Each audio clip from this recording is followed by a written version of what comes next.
Días, alguien que esté despierto. Doctor, Buenos días, doctor. Hola, buen día. Bien,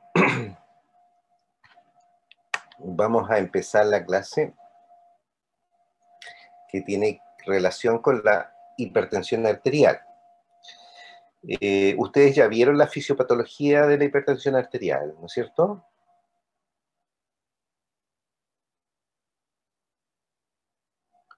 Wow, ya. Vamos a acomodarla entonces un poquito. Entonces, lo importante es en este ámbito de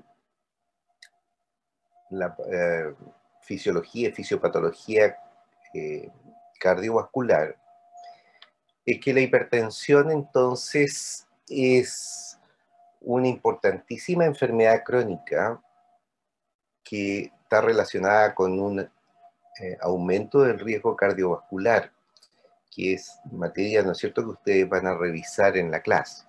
Y básicamente van a ver que se puede clasificar de distintas maneras, pero la más importante y utilizada es la división en hipertensión esencial, es decir, que pueden ser multifactorial, y las hipertensiones secundarias que tienen una causa más bien precisa, identificable, habitualmente por alguna enfermedad renovascular o endocrina, etcétera.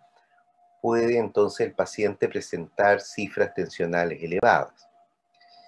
Entonces, fundamentalmente, porque más del 95% de los pacientes presentan hipertensión esencial, eh, los tratamientos y el esquema que vamos a revisar tiene que ver con eso. Como ustedes ven en una apretada síntesis, aquí la patogenia de la enfermedad está relacionada con varios factores externos que indudablemente también se vinculan a aspectos genéticos. ¿M? Es decir, no es solo influencia de malos hábitos, eh, la inactividad, obesidad, el consumo de sal, etcétera, sino que también eh, los aspectos, ¿no es cierto?, genéticos vinculados. Ahora hay distintos no clasificaciones, sino más bien recomendaciones respecto a lo que se considera presión arterial normal y por ende presión arterial elevada, ¿no es cierto? Que es lo que van a ver con el doctor Potón. Entonces, distintos comités de expertos, especialmente norteamericanos, europeos y hoy por hoy también asiáticos, se reúnen cada ciertos años y emiten una recomendación al respecto para definir lo que son los niveles normales y lo que es, ¿no es cierto?, anormal, elevada, para plantearse, ¿no es cierto?, el diagnóstico de hipertensión propiamente tal. Así entonces, ustedes van a conocer distintos propuestas de esto, pero que no difieren tanto.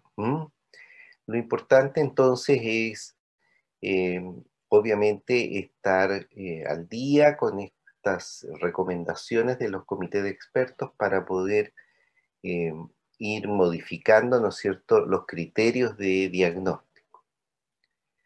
Del punto de vista también etiopatogénico y desde la perspectiva farmacológica que tengo que mencionarles yo, también existe la posibilidad de que algunos pacientes presenten hipertensión derivada del tratamiento, ¿m? Que puedan estar ellos cumpliendo, o por medicación, ¿no es cierto?, inapropiada. ¿M? Así entonces, algunos fármacos estimulantes del sistema nervioso central, el uso de corticoides, terapias hormonales, el uso de antiinflamatorios no esteroidales, ibuprofeno, diclofenaco, cualquiera de esos, ¿no es cierto?, puede llegar a generar procesos, ¿no es cierto?, hipertensivos. Lo mismo, ¿no es cierto?, antidepresivos que tengan que ver con un aumento del tono adrenérgico, noradrenérgico. E incluso el consumo de algunos extractos de hierbas que son bastante frecuentes y hay bastante también poco control al respecto, pueden entonces formar parte de las causales de una hipertensión. Del punto de vista terapéutico, la idea, ¿no es cierto?, es generar el máximo de control sobre un paciente, sobre cómo esté definido como hipertensión, ¿no es cierto?, como hipertenso, perdón. Aquí ustedes ven una escala de propuesta, ¿no es cierto?, del comité eh, publicado el año pasado en un New England, y obviamente la presión normal sería, ¿no es cierto?, son bastante estrictos estos criterios, del orden de 120 o menos en la sistólica, 80 menos en la diastólica. Por lo tanto, la tarea terapéutica es importante asumirla, ¿no es cierto?, nosotros ustedes como médicos y el paciente en el sentido del cumplimiento. Esto implica no solo medicamentos, eh, implica, ¿no es cierto?, que a los pacientes se les debe involucrar en un cambio de hábitos que puedan permitir, ¿no es cierto?, regular, a veces en forma eh, sumatoria, el efecto de controlar el peso, una dieta, ¿no es cierto?, saludable, reducir la ingesta de sodio, mejorar la ingesta de potasio y, por supuesto, actividad física, etc. Y cada cierto también, ¿no es cierto?, tiempo esto se revisa por eh, comités, ¿no es cierto?, multicéntricos de muchos países para evaluar el impacto sobre la presión, ¿no es cierto?, eh, normal y la presión, obviamente, de un hipertenso, con el fin de mantener o no estas recomendaciones. Y así entonces es importante que el paciente, ¿no es cierto?, incluso la familia del paciente, no solo confíe así, se dedique eventualmente a cumplir una farmacoterapia, sino que también tiene que involucrarse, ¿no es cierto?, en estas medidas no farmacológicas. La idea, ¿no es cierto?, es que el paciente en general a cualquier edad se maneje con presiones lo más cercanas a 120-80. Pero recientemente se ha publicado en el JAMA un artículo, ¿no es cierto?, donde llaman la atención que bajar mucho la presión diastólica en niveles menores de 80 en este caso, también puede estar siendo algo contraproducente y aumentar eventualmente, ustedes ven hacia la izquierda cómo se eleva la curva, eh, riesgos, ¿no es cierto?, de eh, accidente cerebrovascular o incluso mortalidad. De tal manera que eh, hay que poner bastante precaución entonces en el control y la terapia que se le dé al paciente hipertenso. ¿Qué se usa? Reconociendo, ¿no es cierto?, que fisiológicamente la presión arterial depende de la relación entre gasto cardíaco y resistencia periférica, como se menciona ahí. Evidentemente, distintos fármacos van a interactuar a este nivel, es decir, en el tono simpático, en lo que implica el gasto cardíaco, la volemia, la resistencia periférica, etc. Y de esa manera, entonces, los distintos medicamentos que vamos a ver enseguida van a estar orientados a generar las condiciones para que esta formulita de la presión arterial, ¿no es cierto?, haga posible que los niveles de eh, presión sistólica, diastólica bajen.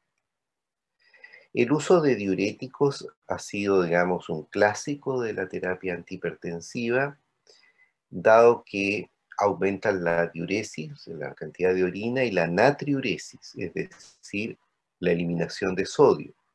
Aquí ustedes ven, ¿no es cierto?, el nefrón y todos los mecanismos de regulación que ustedes en algún momento estudiaron, pero que a nosotros nos interesa, digamos, recordar básicamente porque hay sitios de acción, especialmente para diuréticos en términos farmacológicos, ¿no es cierto?, en el asa de Henle, en el tubo contorneado distal, básicamente, y también un poco más abajo, ¿no es cierto?, en el colector para el espironolactón.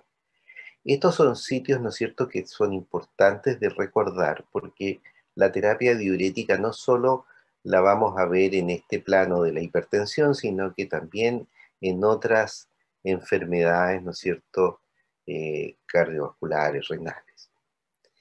En los diuréticos osmóticos, básicamente que actúan en el túbulo, ¿no es cierto?, proximal, para el manejo de un hipertenso en realidad tienen un bajo perfil, no es el fármaco que va a representar una arma terapéutica.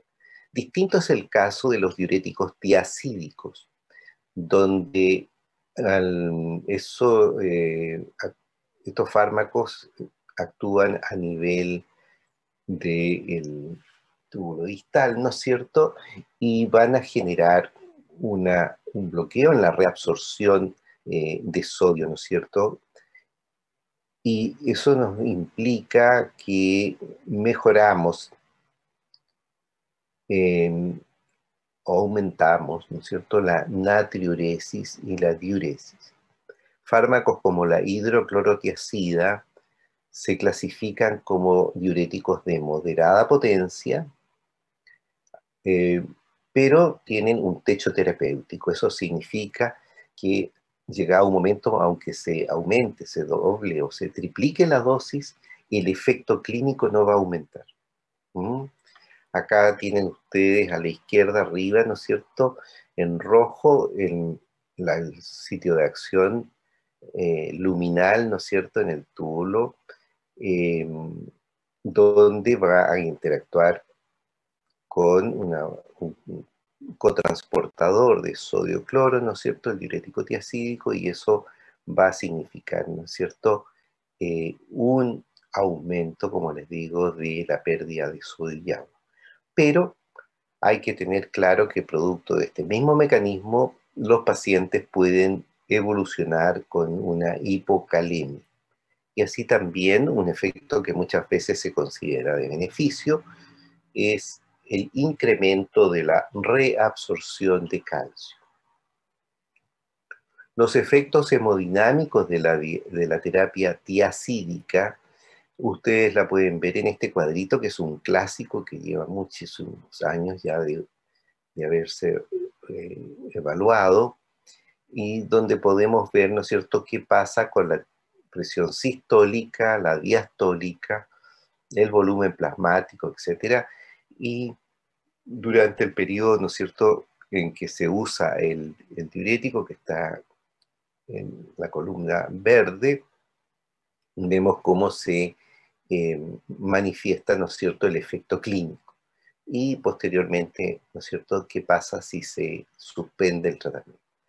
Así entonces ustedes pueden ver que la terapia tiacídica tiene, ¿no es cierto?, un efecto importante, hemodinámico y hipotensor. Aquí está lo que yo les adelanté, ¿no es cierto?, las reacciones adversas a medicamentos, estos diuréticos.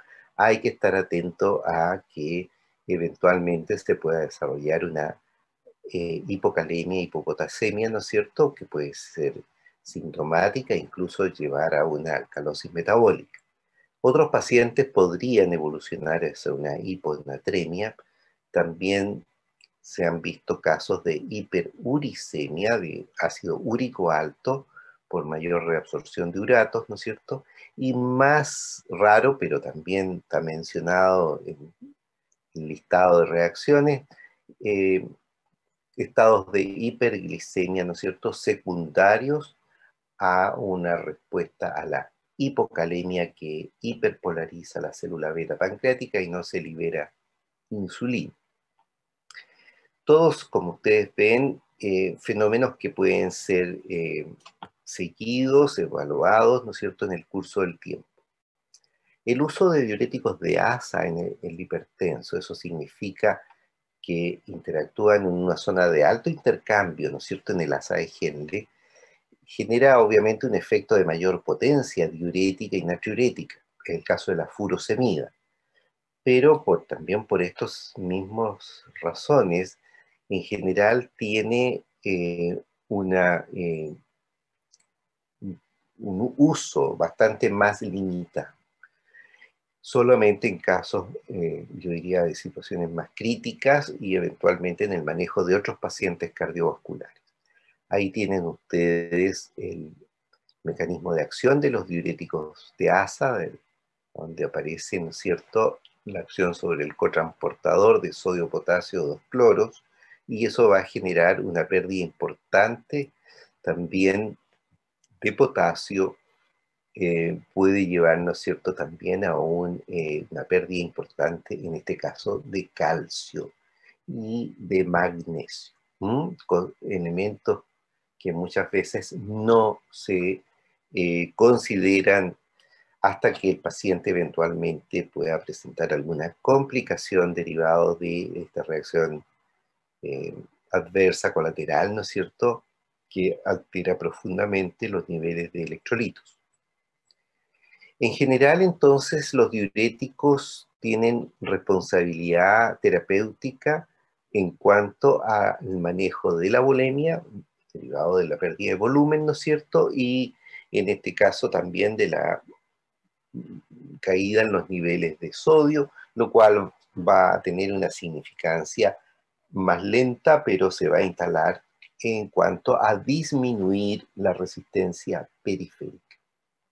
Otros diuréticos son más débiles, de tal manera que pueden ser acompañantes, pero no terapias individuales, como es el caso del gianterene o el apiloride, que se caracterizan por tener un mecanismo de acción también asociado a la capacidad de retener potasio. Y así entonces, lo más frecuente es que se use en asociaciones fijas, ya sea con tiazidas o furosemidas, y de esa manera entonces disminuye el riesgo de la hipocalemia que hemos mencionado. También puede ser agregado otro diurético que tiene más importancia en el plano de inhibir los receptores de aldosterona. Acuérdense, desde el punto de vista fisiológico, mecanismos, ¿no es cierto?, vinculado a la retención de sodio. Entonces, por supuesto, la espironolactona o la eplerenona, que está en uso ahora, va a generar, ¿no es cierto?, una pérdida de sodio y agua, eventualmente retener, ¿no es cierto?, potasio, y eso permite, ¿no es cierto?, considerar muchas veces estas terapias asociadas a diuréticos más activos, como los tiacídicos y eventualmente los de ASA.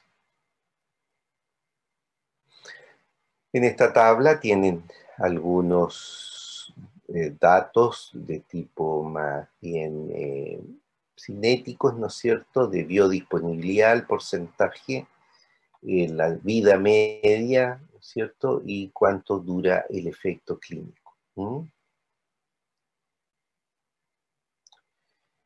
Una clasificación nada más que para recordarla.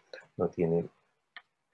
Respecto ahora a otro mecanismo antihipertensivo que es importante desde el punto de vista clínico es el uso de antiadrenérgicos, es decir, fármacos que van a estar inhibiendo la actividad simpática adrenérgica, por eso se les llama también simpaticolíticos. Estos fármacos van a estar obviamente actuando fundamentalmente a nivel de la sinapsis adrenérgica, ¿no es cierto?, con el fin de poder disminuir, les repito, el tono simpático. Y eso implica, ¿no es cierto?, interactuar fundamentalmente en receptores, tanto presinápticos o postsinápticos. Muy característico, aun cuando su uso clínico no es tan frecuente, es el uso de fármacos agonistas alfa-2, que son, acuérdense, receptores fundamentalmente presinápticos encargados de la regulación, de la liberación de noradrenalina. El principal mecanismo y sitio de acción de estos fármacos, como la clonidina y otros, está, ¿no es cierto?, a nivel del sistema nervioso central, con el fin de deprimir la actividad del centro vasomotor. Y con ello, entonces, va a disminuir la actividad simpático, ¿no es cierto?, adrenérgica, y va a generar, entonces, menor actividad, ¿no es cierto?, en cuanto al gasto cardíaco y una vasodilatación. Entonces, estos fármacos en general, sea la clonidina o en nuestros medios más conocida la alfa-metildopa o simplemente llamada metildopa, son fármacos, ¿no es cierto?, que actúan en la forma que ya les expliqué y son importantes hipotensores, pero en general de uso relativamente restringido por las reacciones adversas, ¿no?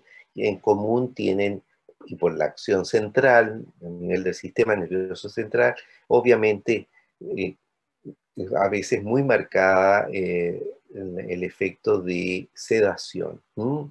Algunos otros efectos colaterales también pueden ser importantes.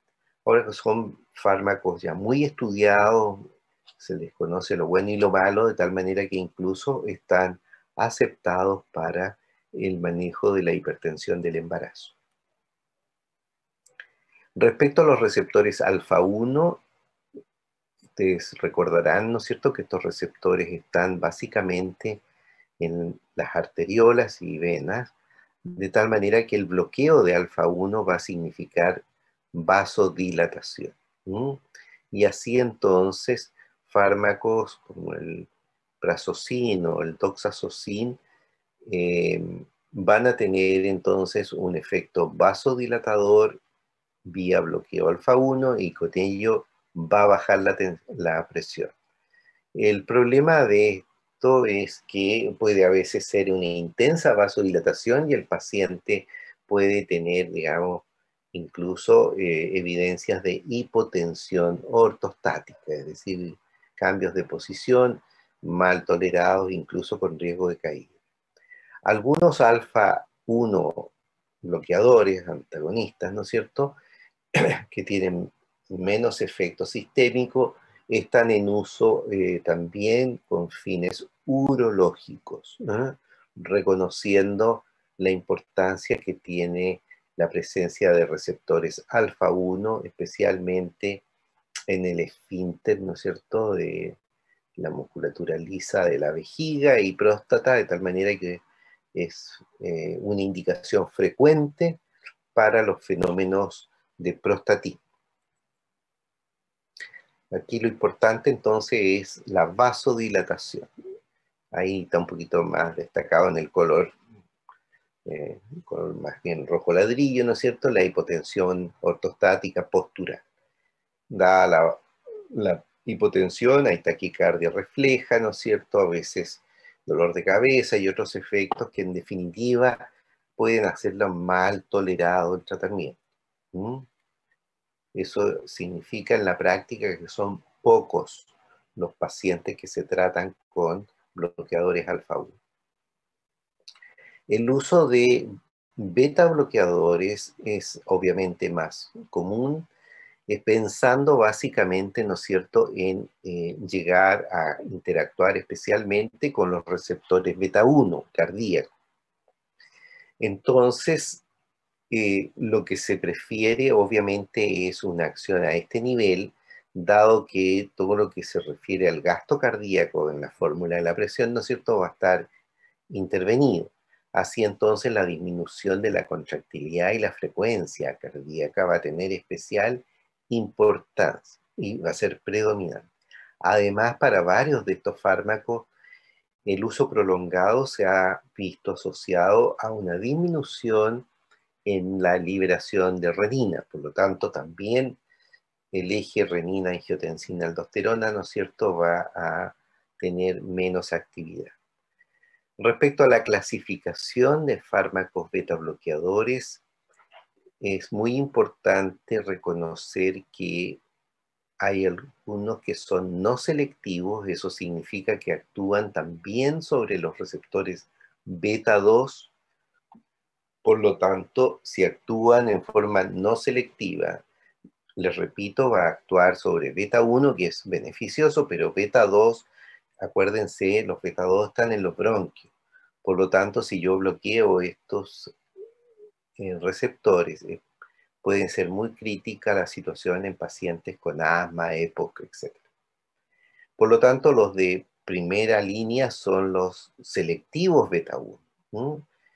Atenolol, bisoprolol, nebivolol en nuestro medio son los más importantes. Y eso hace, ¿no es cierto?, que sea importante que dispongamos, ¿no es cierto?, de este tipo de medicamentos, ojalá lo más selectivo posible. Así entonces, el fármaco más característico y más barato que tenemos en el mercado, y también quizás uno de los más antiguos, es el propranolol. Pero este propranolol es no selectivo.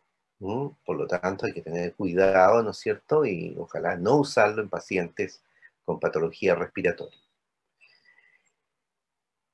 Algunos de los fármacos, y en el cuadrito anterior que vimos, se mencionaba que podían tener actividad ISA positivo. Eso significa actividad simpático-mimética intrínseca. ¿Qué significa esto? Que los pacientes que toman alguno de estos fármacos, celiprolol, oxprenolol, acebutolol, etcétera, tienen, digamos, un bloqueo beta, por supuesto, por eso son beta bloqueadores, pero frente a la demanda de actividad física hay una respuesta, ¿no es cierto?, cardiovascular. Ustedes entenderán, ¿no es cierto?, que si yo tengo un bloqueo beta 1 significa que el paciente no responde a una mayor exigencia con una taquicardia, por ejemplo. Si ustedes cualquiera, ¿no es cierto?, eh, suben una escalera, van a cambiar, ¿no es cierto?, la frecuencia de pulso para poder, ¿no es cierto?, responder a la demanda. Con un beta bloqueo eso no se va a producir. Por lo tanto, para algunos pacientes, y especialmente, ¿no es cierto?, pacientes jóvenes, puede ser importante tener una actividad simpático-mimética intrínseca para tener una fracción de respuesta, ¿no es cierto?, frente a la demanda. Eso significa actividad ISA positiva. Algunos datos cinéticos, ¿no es cierto? Los alimentos no afectan la absorción, de manera que no hay problema para que eh, puedan consumirlo a la hora de las comidas. Y en general se consideran de buena absorción por vía oral. Aquí ustedes en esta tabla la pueden revisar con detalle después si quieren saber algunas características. Están los principales beta bloqueadores con las características farmacológicas de mayor relevancia, en vida media, si son más o menos selectivos, ¿no es cierto?, si tienen actividad simpático-mimética intrínseca, etc. Algunos de ellos que ya se están usando hace varios años en nuestro país, como es el caso del carvedilol, ha tenido su espacio terapéutico en relación a un hecho muy preciso que tiene actividad algo vasodilatadora porque se asocia a algún grado de efecto antagonista alfa 1, de tal manera que comparativamente puede tener un poco más efecto hipotensor que otros beta bloqueadores. En el caso del nebivolol, también tiene un efecto vasodilatador asociado a su efecto beta bloqueador, pero en este caso mediado por óxido nítrico. Si ustedes se acuerdan, ¿no es cierto? A nivel endotelial, el óxido nítrico es responsable, ¿no es cierto?, de la dilatación.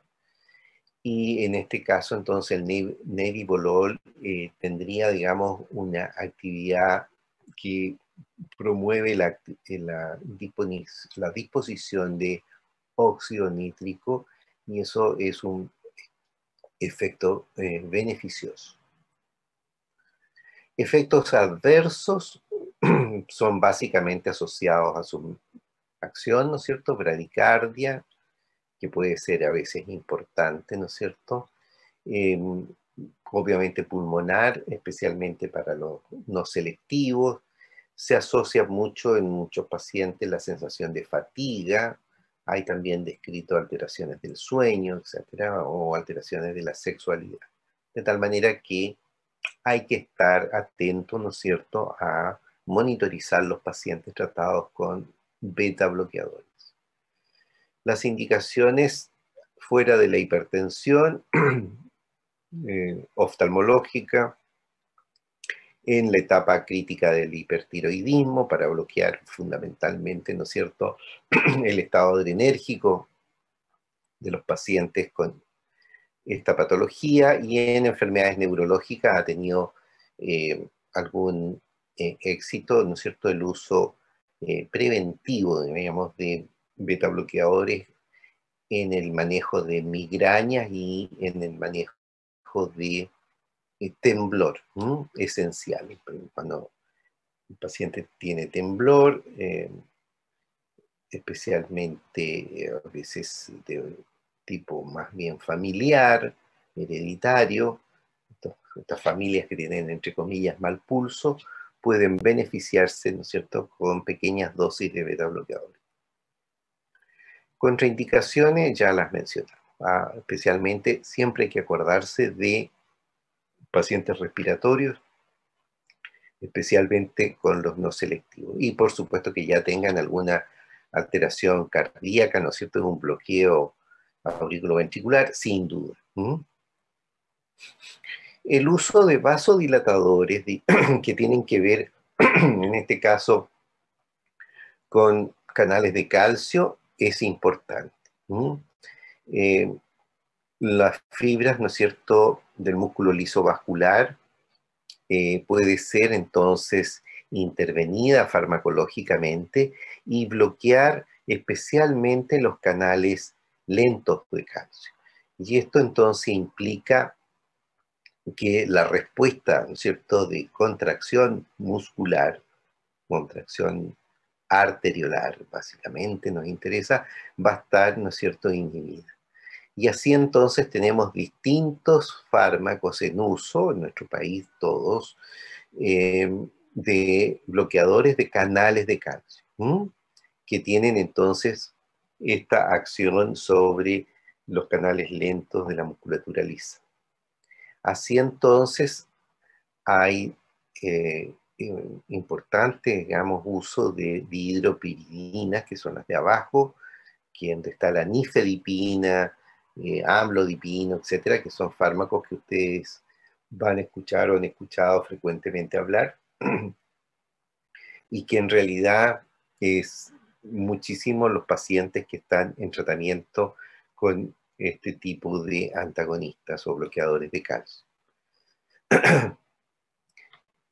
Estos fármacos en general, entonces, cumplen el objetivo de bajar la presión, especialmente la hipertensión, ¿no es cierto? Y importante efecto sobre la presión sistólica, pero también hay que recordar que vasodilatan, ¿no es cierto?, las arterias coronarias. Por lo tanto, la vamos a volver a mencionar en el manejo del paciente coronario. Así entonces, hay que considerar ese efecto favorable, pero hay que estar atento porque el músculo cardíaco también puede verse complicado, ¿no es cierto? Y indudablemente puede ser de riesgo si es que el paciente tiene además una complicación a este nivel, al disminuir, ¿no es cierto?, la conducción y la contractilidad del miocardio. Obviamente son pacientes que no se van a beneficiar con nifedipino u otro fármaco de este grupo. Entonces, aquí está en este slide, ¿no es cierto?, un detalle de los efectos. Abajo a la derecha, ¿no es cierto?, lo que es la caída en la presión sanguínea, ¿no es cierto?, especialmente en la poscarga, y tener cuidado con los efectos, ¿no es cierto?, a nivel del miocardio y eventualmente, ¿no es cierto?, del marcapaso, que pueden ser razones suficientes como para no elegir este tipo de medicamento.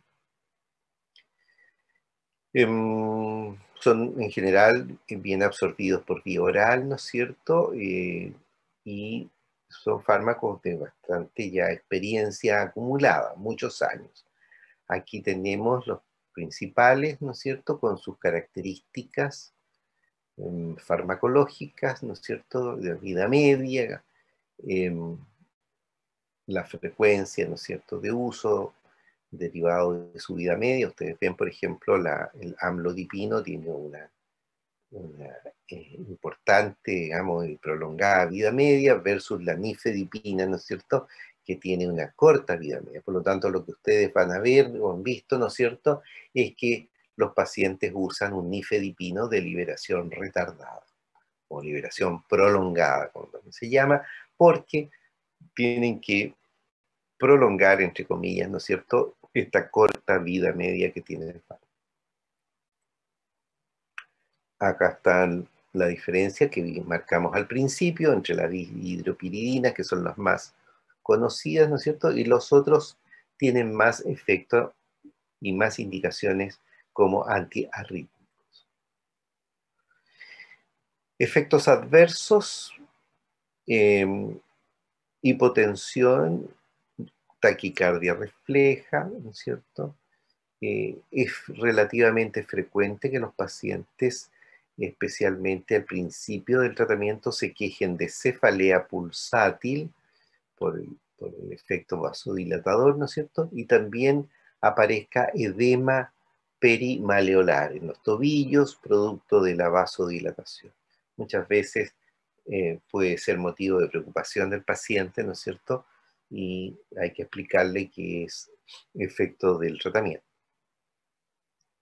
Respecto a la intervención del sistema renina-angiotensina, deben recordar, ¿no es cierto?, que esta cascada de efectos, ¿no es cierto?, desde que el angiotensinógeno se transforma en angiotensina 1 por acción de la renina, ¿no es cierto?, y la angiotensina 1 en angiotensina 2 por acción de la enzima convertidora, para que la angiotensina 2 actúe sobre los receptores, ¿no es cierto?, y genere efectos cardiovasculares importantes, ha sido motivo de varias alternativas terapéuticas. De tal manera que todo este mecanismo permitió también desarrollar fármacos como inhibidores de la enzima convertidora, que está al centro, ¿no es cierto?, en celeste. Este inhibidor de la enzima convertidora obviamente inhibe el paso de angiotensina 1 a angiotensina 2, y por ello entonces vamos a tener menos actividad de todo el proceso derivado de esta cascada. Dentro de estos fármacos inhibidores de la enzima, ¿no es cierto?, que habitualmente se abrevian como IECA, tenemos un fármaco que lleva décadas de uso, planteado prácticamente como fármaco de primera línea por muchos años, es el enalapril y muchos otros fármacos que terminan en el sufijo pril. ¿Mm? Todos son inhibidores de la enzima convertidora. Estos fármacos entonces se usan prácticamente en todos los pacientes hipertensos, incluso complicados, en las urgencias hipertensivas, vamos a ver al final, y pacientes que ya tengan complicaciones de su hipertensión. Uno de los efectos colaterales que puede a veces motivar el cambio de tratamiento es la aparición de tos en el curso del tratamiento con enalapril, por ejemplo, en nuestro medio. Y eso está vinculado, digamos, a la inhibición también del metabolismo de la bradicinina y de la sustancia P, que en definitiva son sustancias, ¿no es cierto?, endógenas que activan los receptores que tienen que ver con la tos. Así que es un fenómeno que no es una alergia al fármaco, como muchas veces se ha definido, sino que es un mecanismo, ¿no es cierto?, por el que se va a producir derivado de la inhibición del metabolismo de estas dos sustancias que yo les mencioné.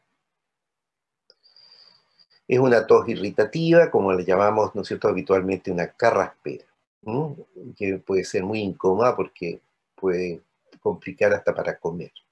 En tal caso, hay que cambiar de tratamiento. Acá hay algunas otras reacciones adversas, digamos, de menor frecuencia. En general se consideran los fármacos IECA bastante seguros y porcentualmente muy bajas reacciones adversas. Acá tienen ustedes una tabla con las características de orden farmacológico, ¿no es cierto?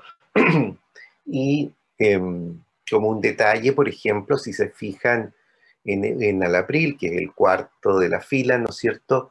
En general se considera una prodroga, como ustedes ven ahí en la columna número 4. Es una prodroga porque se metaboliza y se activa. Y ahí actúa como enalaprilat. Es el metabolito del enalapril, el fármaco entonces que genera la inhibición de la enzima convertidora. Precauciones o contraindicaciones: evitar el uso, ¿no es cierto?, durante el embarazo. Hay algunos antecedentes experimentales en animalitos de experimentación que pudiera tener efectos de teratogenia, por lo tanto se evita el uso de este tipo de fármacos durante el embarazo. Y lo demás son antecedentes, ¿no es cierto?, importantes que hay que considerar, y es mejor entonces evitar su indicación. Respecto a la posibilidad de interactuar a nivel de angiotensina 2, efectivamente es posible inhibiendo los receptores de angiotensina 2, especialmente entonces para interactuar bloqueando la acción de angiotensina 2, no solo en el plano de la acción de la aldosterona, sino que también considerando que la angiotensina 2 participa en la regulación del volumen sanguíneo, ¿no es cierto?, y es un importantísimo vasoconstrictor.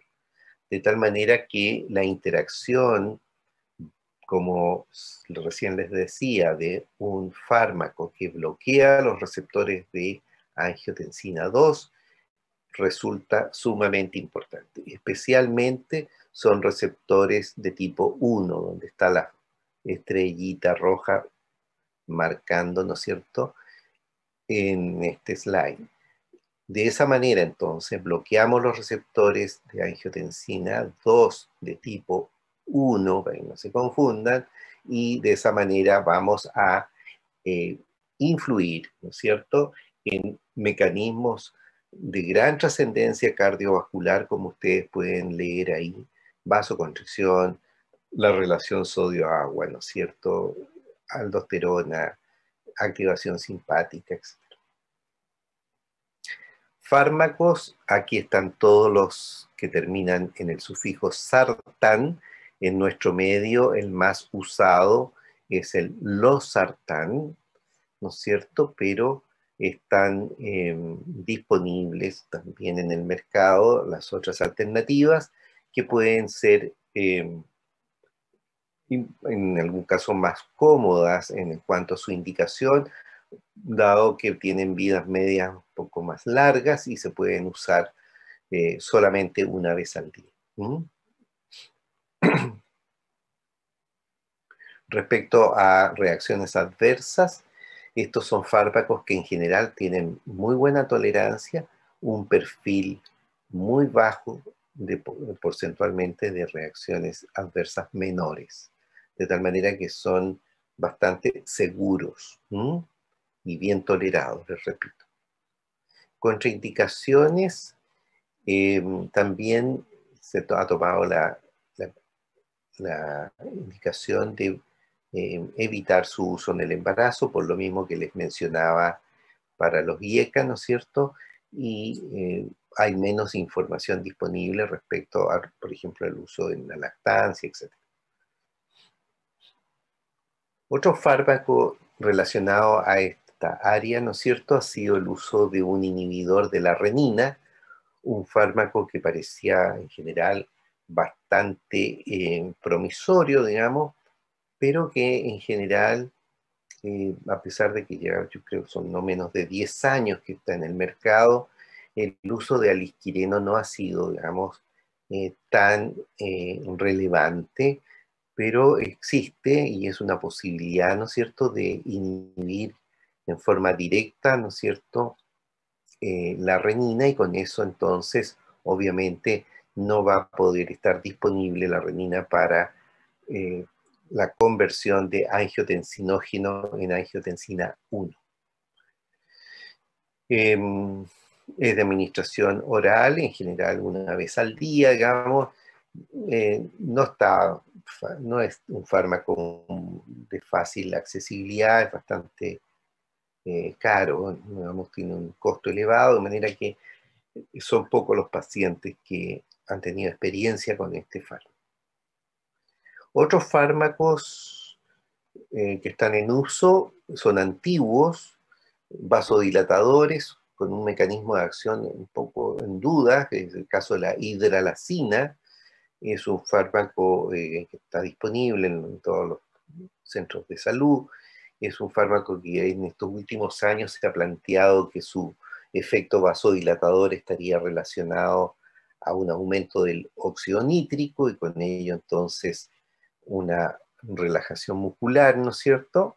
Y disminuye la resistencia periférica, pero es un fármaco que a pesar de los años que lo conocemos hay que tener ciertas precauciones porque puede generar bastante hipotensión y una taquicardia refleja, por supuesto, y se ha relacionado también con fenómenos inmunológicos, como un activador de fenómenos inmunológicos que no son menores, ¿eh? Pueden generarse anemias hemolíticas, vasculitis, pero a pesar de todo está también autorizado su uso durante la hipertensión del embarazo. ¿Qué hacer en situaciones críticas? Bueno, habitualmente lo que nosotros llamamos crisis hipertensiva, más formalmente se llama urgencia hipertensiva, que son condiciones, ¿no es cierto?, de aumento de la presión sistólica y o diastólica en los niveles que ustedes ven, pero sin que lleve peligro vital. Es decir, no hay evidencias de que este aumento de la presión esté poniendo en riesgo las condiciones del paciente. Estos pacientes hoy por hoy en general se tratan en primera instancia con captopril, un IECA, ¿no es cierto?, que se administra sublingual habitualmente y se va evaluando su efecto en el curso de 20, 40, 60 minutos, digamos, y se puede repetir la dosis. Si no hay respuesta respuesta se pueden usar otras alternativas como la betalol inyectable habitualmente, incluso alternativas más antiguas como era el mismo uso de nifedipino, ¿no? Eh, como vasodilatador también ha formado parte de alternativas para el uso en urgencias hipertensivas. Esto se puede hacer en cualquier parte, por supuesto, no solo en los servicios de urgencia. Distinto es el caso de una emergencia hipertensiva donde sí hay riesgo vital o de complicaciones graves, por lo tanto, en estos casos son cifras tensionales muy elevadas con complicaciones o evidencias de problemas cardíacos o neurológicos, ¿no es cierto? Y ya requiere el paciente hospitalización. En estos pacientes, lo habitual es que se usen fármacos que se llaman, entre comillas, donadores de óxido nítrico. Y ya sabemos, ¿no es cierto?, que, les repito, el óxido nítrico a nivel endotelial, ¿no es cierto?, va a generar importante vasodilatación. Entonces, ahí tenemos el uso de nitroprusiato sódico, nitroglicerina, ¿no es cierto?, por vía endovenosa, con el paciente monitorizado y con un control absolutamente estricto de la dosis, ¿no es cierto?, endovenosa que se le está administrando y lograr el efecto vasodilatador y con ello bajar la presión a niveles de menor riesgo. Eso es el manejo de la emergencia hospitalizado al paciente. Finalmente, un par de antecedentes.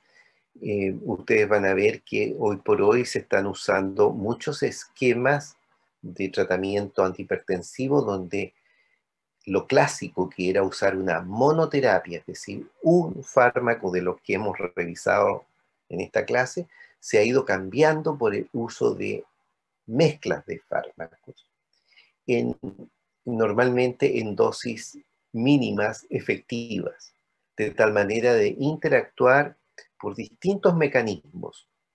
Y eso hace que un paciente pueda estar tomando 2, 3, eventualmente 4 antihipertensivos, pero en dosis bajas.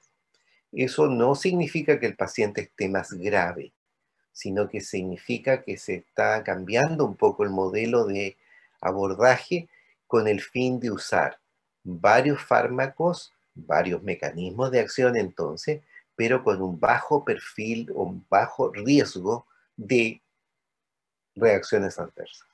De tal manera que es lo más habitual que se está viendo, ¿no es cierto?, en estos últimos años. Les repito, fármacos asociados en el manejo del paciente hipertenso. Durante la hipertensión y embarazo, que eso obviamente ustedes comprenderán, lo van a revisar con mucho detalle después en el curso de ginecobstetricia, obviamente la hipertensión debe ser tratada en estas pacientes y en nuestro medio y en general las recomendaciones internacionales apuntan al uso de metildopa, la betalol, eventualmente nifedipino o un beta bloqueador, de manera de tener manejo oportuno y eficiente y sin riesgo de complicaciones a nivel del embarazo.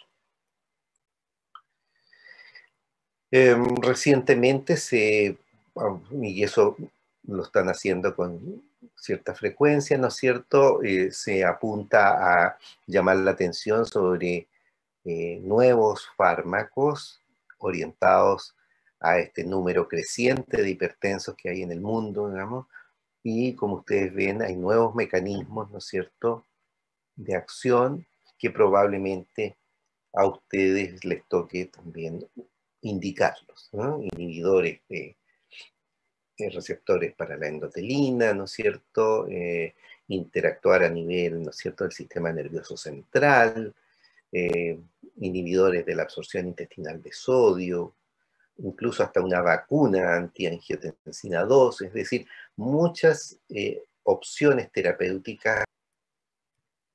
Aquí hay un resumen de lugares, ¿no es cierto? Tenemos la topografía de la acción de antihipertensivo, que la pueden revisar posteriormente. Y recordar que el recién pasado 17 de mayo fue el día de la hipertensión en el mundo. Fenómeno, como ustedes van a revisar, extraordinariamente frecuente. En Chile y en el resto del mundo hay muchísimos hipertensos. Eso es todo. ¿Alguna pregunta?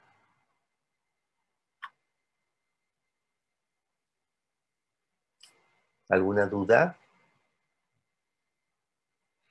Le mandó la clase al doctor Torres para que se la suba o la copiaron ustedes.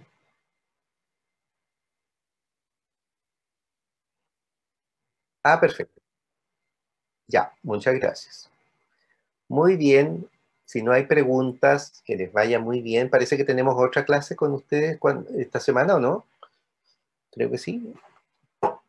Voy a revisar mi... Doctor, creo que después tenemos una de farmacología de la insuficiencia coronaria, pero viene un poquito más adelante. Insuficiencia cardíaca. Díganle, pregúntenle al doctor Torres si es que, porque la clase de el viernes 4, yo tengo una clase con ustedes de insuficiencia cardíaca, de fármaco de insuficiencia cardíaca, pero para eso sí que necesito que tengan revisada la fisiopatología de la insuficiencia cardíaca con el doctor Potov, creo. Así que pregúntenle al doctor para que si no me avise, porque si no, no, ahí es más complejo para ustedes el manejo de la clase. Podría ser muy difícil. Así que pregúntenle, si no, para que me haga un cambio a mí la fecha y veamos en qué día hacemos la clase. Porque es muy importante que tengan las clases de fisiopatología hechas. Y especialmente en lo que viene, que es insuficiencia cardíaca e insuficiencia coronaria. ¿Ok? Ya está. Que estén bien, cuídense mucho, no se relajen en los cuidados. Gracias, doctor, que esté muy bien. Chao, doctor, que esté bien. Gracias, doctor. Chao, Chao, chao. chao. Chao.